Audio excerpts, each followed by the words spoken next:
अऊज़ु बिल्लाहि मिनश्शैतानिर्रजीम बिस्मिल्लाहिर्रहमानिर्रहीम। अस्सलामु अलैकुम मेरे प्यारे दोस्तों, मैं हूँ आपका मेज़बान मोहम्मद ज़ीशान अफज़ल।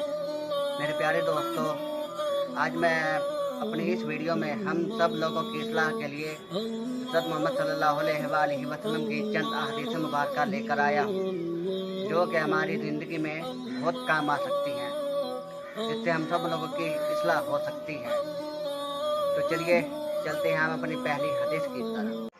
हुज़ूर अक़दस सल्लल्लाहु अलैहि वसल्लम का इरशाद है कि जब नमाज का वक्त आता है तो एक फ़रिश्ता ऐलान करता है कि ए आदम की औलाद, उठो और जहन्नम की उस आग को जिसे तुमने अपने गुनाहों की बदौलत ऊपर जलाना शुरू कर दिया है, बुझाओ।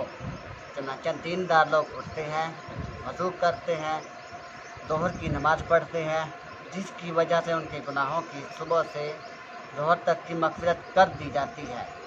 इसी तरह फिर असर के वक्त, फिर मग़रिब के वक्त, फिर इशा के वक्त, हर नमाज के वक्त यही सूरत होती है। इशा के बाद लोग सोने में मशगूल हो जाते हैं।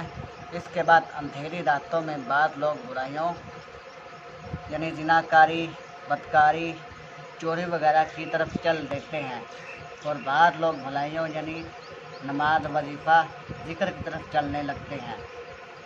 तो मेरे प्यारे दोस्तों, अल्लाह ताला हमें भी इस हदीस पर अमल करने की तौफ़ीक़ अता फ़रमाए, ताकि हम भी 5 वक्त के नमाज़ी बन जाएं और हमारे बाकी दोस्तों को भी ये हदीस पहुँचाने की तौफ़ीक़ अता फ़रमाए।